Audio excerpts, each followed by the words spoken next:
The Rape of the Mind. The Psychology of Thought Control, Menticide, and Brainwashing. Joost A. Meerloo, M.D.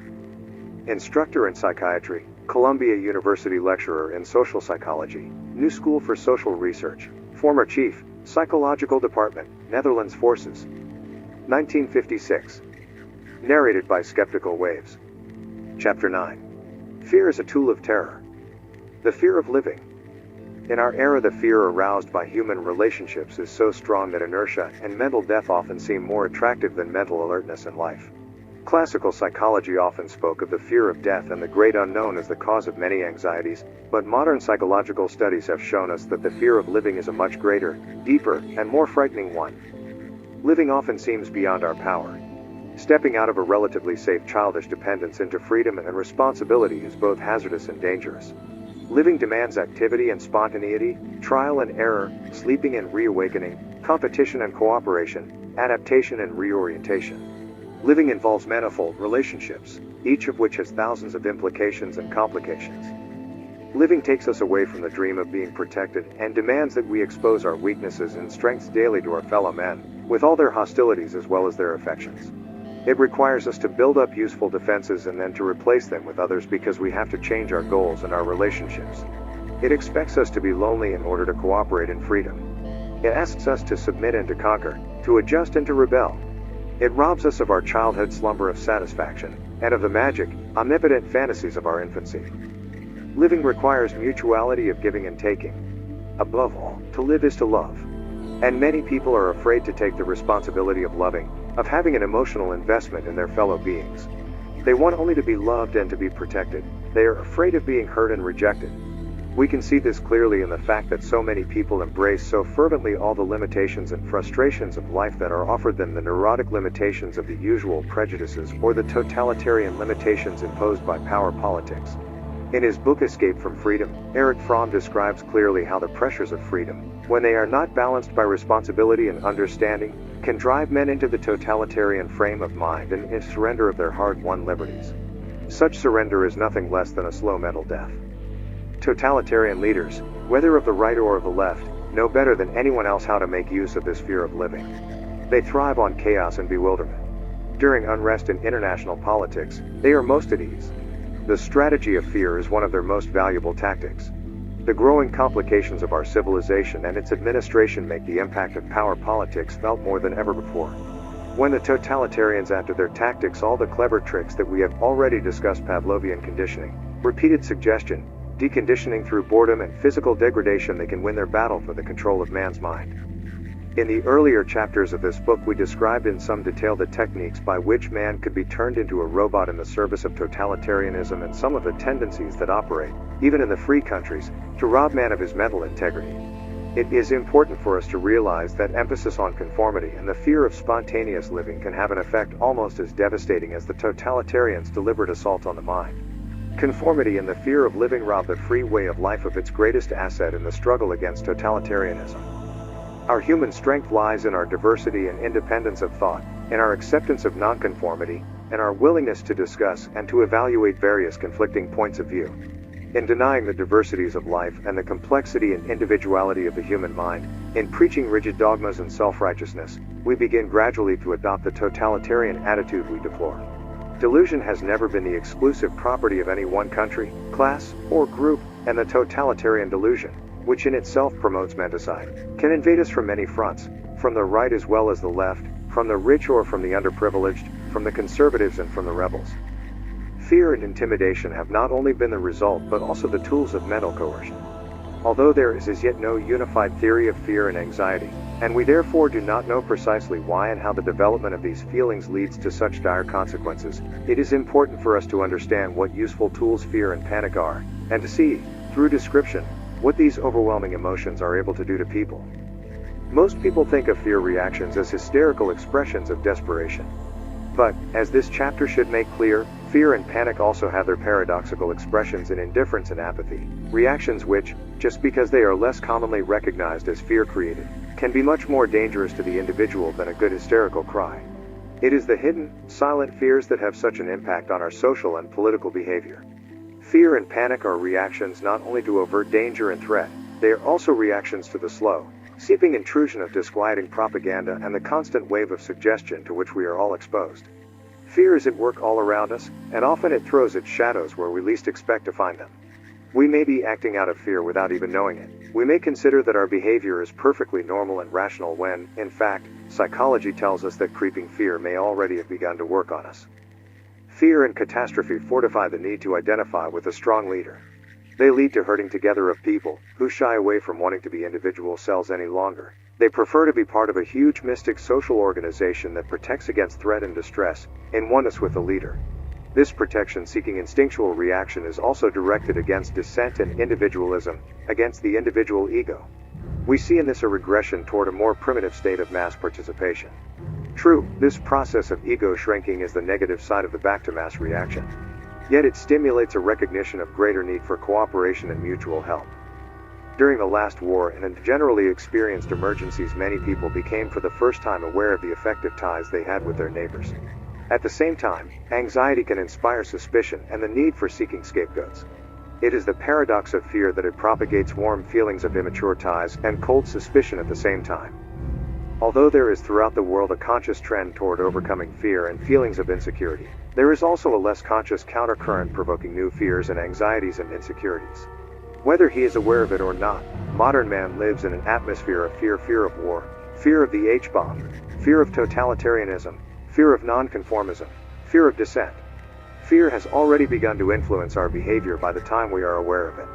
Once fear has penetrated the mind and stimulated fantasy, it begins to direct our actions, whether we want it to or not. We cannot eliminate all the thousands of stresses and fear-provoking situations in the modern world, but we can learn to recognize and understand some of the most common forms of fear reactions.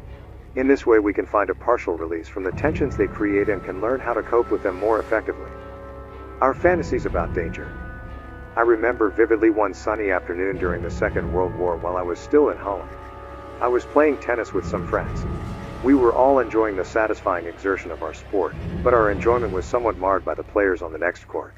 They spoke the language of the hated occupier, and although attired in the same white sports clothes as we, they were obviously Nazi officers who were temporarily forgetting their delusion of conquering the world and were trying to relax like normal human beings. Suddenly we all heard the drone of planes and the sound of anti-aircraft off in the distance.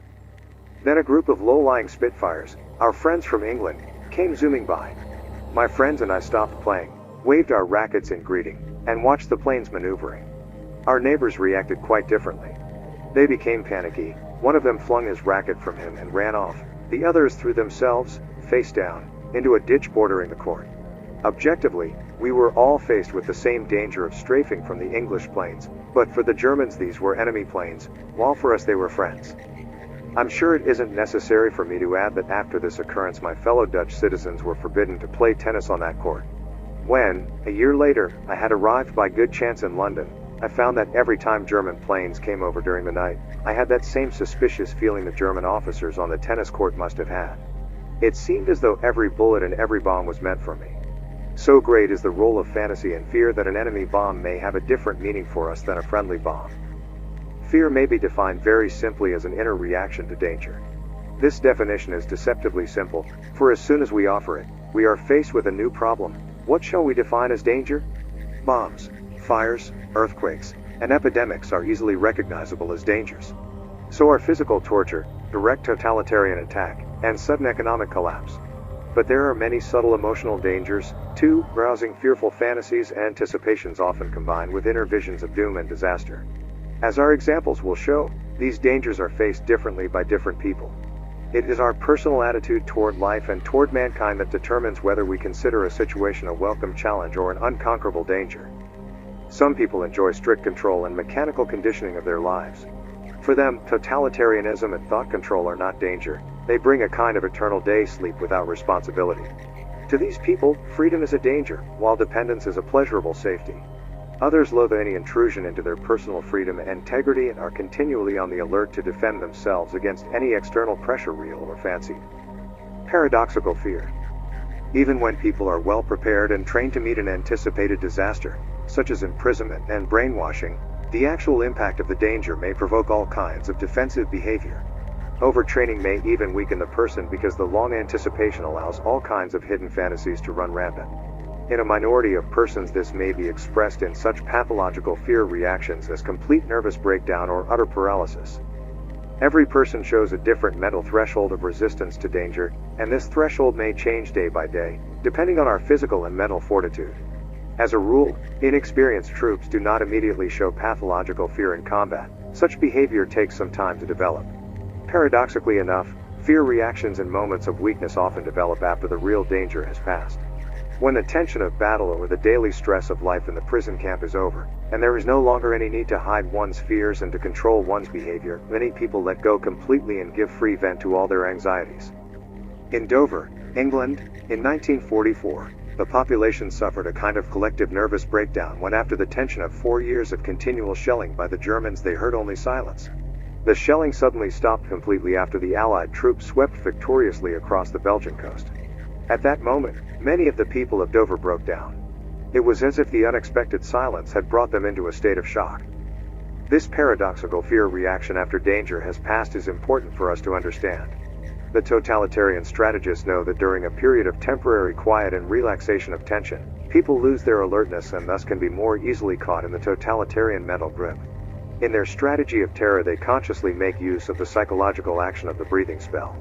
As soon as we let go and drop the defenses we have built up against danger, we can be brought to swallow any strong suggestions. The totalitarians also, in their document on terror, call the technique of taking advantage of such relief the strategy of fractionalized fear. In a quiet period between acute tensions, they can easily condition their victims' minds. Hitler used the Munich period of appeasement in precisely this way. During this time, his propaganda barrage was doubly effective. Whether the reaction to fear and danger is immediate or delayed, most people show, under stress, behavior that can be said to fall into one of the following patterns. 1. Regression, loss of learned behavior. 2. Camouflage and disguise, the so-called feign or faint reactions. 3. The explosive panic defense through fight or flight. 4. Our psychosomatic conditioning, the body takes over. Regression. Although most people are more or less acquainted with the concept of regression, of setting the cultural clock back, they are surprised, nevertheless, to see state men and women lose their acquired habits of civilization in times of catastrophe and panic. I once treated an engineer who had been the victim of an earthquake in a foreign country. After the earthquake, he behaved completely like a baby. All kinds of treatments were tried, but none were successful. We were never able to change his childish behavior. He never found his way back to normal, adequate behavior. From that fateful day, he remained barricaded in his cave of escape. It was as if with one blow he had forgotten everything he had ever learned. He was no longer a grown man, a professional scientist. He was an infant. He babbled like an infant. He had to be fed like an infant. Another earthquake victim of whom I know, a professor of mathematics, was found in his garden after the quake was over, half naked and playing with his child's toys. He completely rejected any recognition of the real emergency situation in which he found himself and regressed to a period of infantile irresponsibility. Such regressive behavior as a form of defense is encountered everywhere in the animal kingdom. When an organism is in danger, it drops its complexity and retreats to a simpler form of existence. When circumstances of living become too dangerous, some easily exposed multicellular organisms turn into well-protected, simple monocellular beings. This regressive process, called encystication, may, for instance, take place when the organism is exposed to abnormal temperatures or abnormal dryness. Man is subject to the same biological rule of defense. When life is too complex for him, he often turns the clock of civilization back and becomes primitive again. A sudden disintegration and breakdown of functions may occur. This form of regressive behavior is common in children. When they are frightened, they often revert to baby talk or to bedwetting. In the bombed areas during the Second World War, many girls in their late teens started to play with their dolls again. Even seemingly mature, hyper-sophisticated men and women may display thousands of symptoms of this return to infantilism when fear attacks them. Their symptoms are not always as dramatic as the examples above. Nevertheless, they are symptoms of fear. When grown people begin to stutter and to lose their daily decorum, when they take to carrying around special protective charms, when they invent stories about their magic and vulnerability, when they boast more, eat more cake and candy, whistle more, talk more, cry more, and lose their formal stiff and staid behavior, they are acting out of fear. During the Second World War, in the prison camps and the air raid shelters, people really got to know each other, as do children in the playpen who have the simple intuitive gift of knowing whom they can trust. In our age of anxiety, We feel possessed by the same frightening shadows that once haunted the Stone Age man, and we may react to them by acting more like our simpler ancestors. Camouflage and disguise. A different pattern is that of camouflage and disguise, playing hide and seek with fate. This useful protective trickery is often seen in lower animals who temporarily acquire the form or color of their environment. It is just like military camouflage. Everybody is acquainted with the color changes of the chameleon, and there are many other animals which are able to change their skin or body form in times of danger. Yet many people are not aware that human skin, too, shows rudimentary attempts at camouflage. The phenomenon of goose flesh resembles the reaction of a frightened, bristling cat. Sudden graying of the hair or discoloration of the skin, which is known technically as fear melanosis, changes our outer color. During the Second World War, I went with a first aid team to Rotterdam after the city had been heavily bombed. As we looked at the people, our first impression was that they were all wearing masks. Their skin was wrinkled and showed a typical camouflage reaction. They were all still badly frightened. It was as if they were in hiding from the tremendous hell of fire that had been thrown down on them. There is a psychological parallel to these physical reactions. It is called the feign or faint pattern. Actual psychology looks at both reactions, feigning and fainting, as a passive retreat from reality. This reaction is comparable to shell shock or battle neurosis, the study of which is one of the most absorbing chapters of medicine.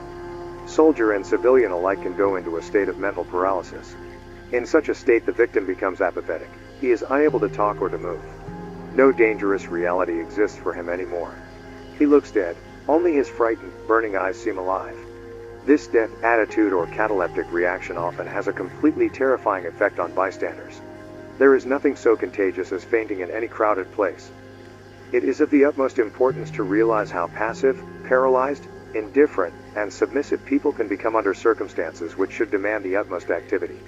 The totalitarians are making use of man's passive reaction to terror when they put their prisoners into huge concentration camps with only a few guards. They are gambling that the reaction of passivity will keep the victim from rebelling or trying to escape. Like the bird which stands stock still when the snake approaches, man may surrender passively to what he dreads and fears in order to get rid of the tension of anticipation.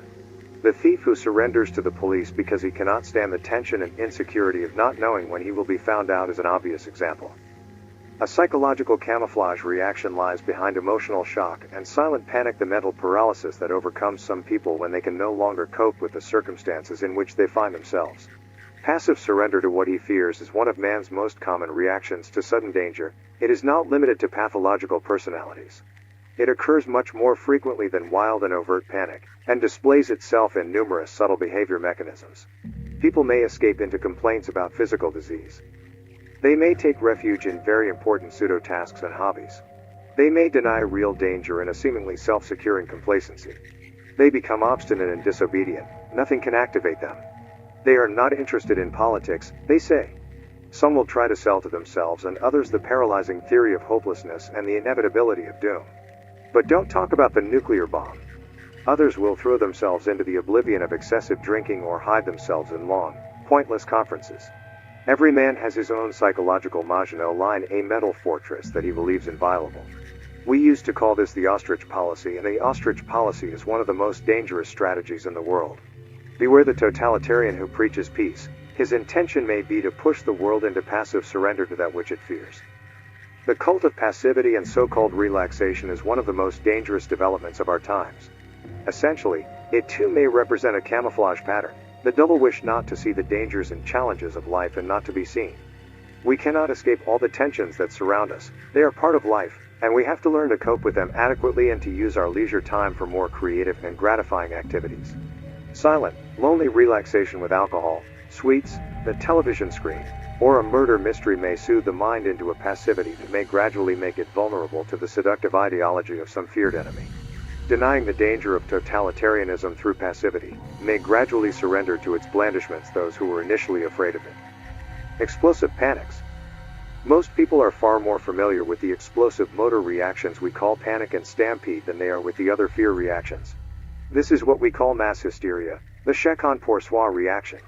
The baby has its temper tantrums, and older people have their uncontrolled fury and fight or flight reactions.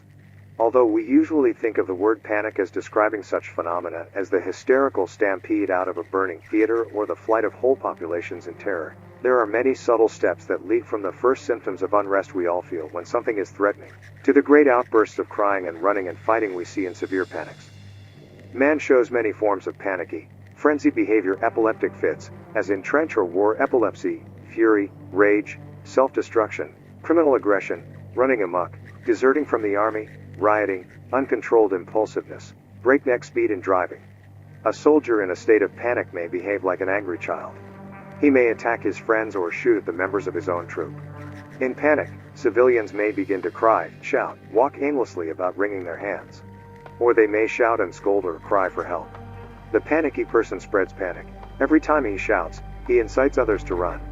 Panic is never a question of crude strength or failing energy, but rather of lack of inner structure, of a failing capacity to organize. The panicky leader hesitates to use the powers entrusted to him. The child with temper tantrums lies deep within all of us. The more mysterious and unaccountable the danger, the more primitive our reactions may be.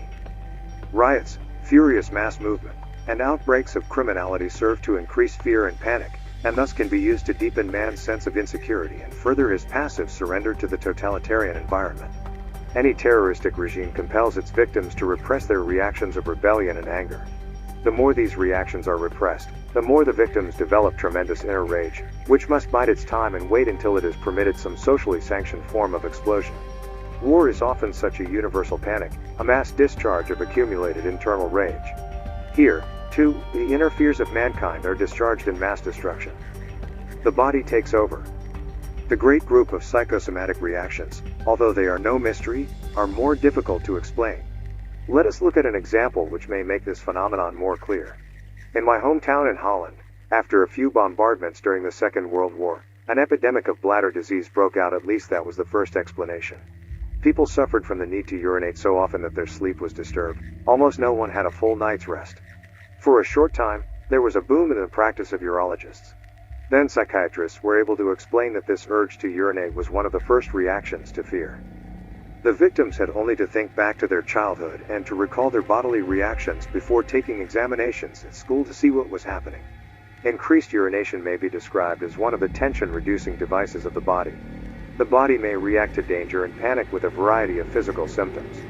Perspiration, frequent urination, heart palpitations, diarrhea, high blood pressure are only a few. We know that many of these reactions are related to the body's mobilization of specific defenses against threatening dangers. The specific ways in which bodily diseases related to fear and anxiety develop are conditioned largely by the individual's personal life history, especially his development during childhood. The infant whose early tensions and yearnings were drowned in milk and pabulum will grow up into an adult who tries to fill his mouth again as soon as something threatening occurs. Overeating has become for him a fear-allaying device. In the process of rearing the child, the parent unwittingly trains certain of the child's organs to react to the tensions of life. Because man has many bodily organs, he can show a tremendous variety in his physical and emotional responses to threats, both from without and within.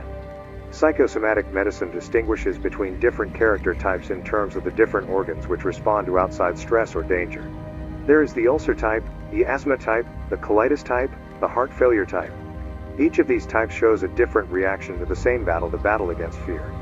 Feelings of social tension may be expressed in various organic diseases.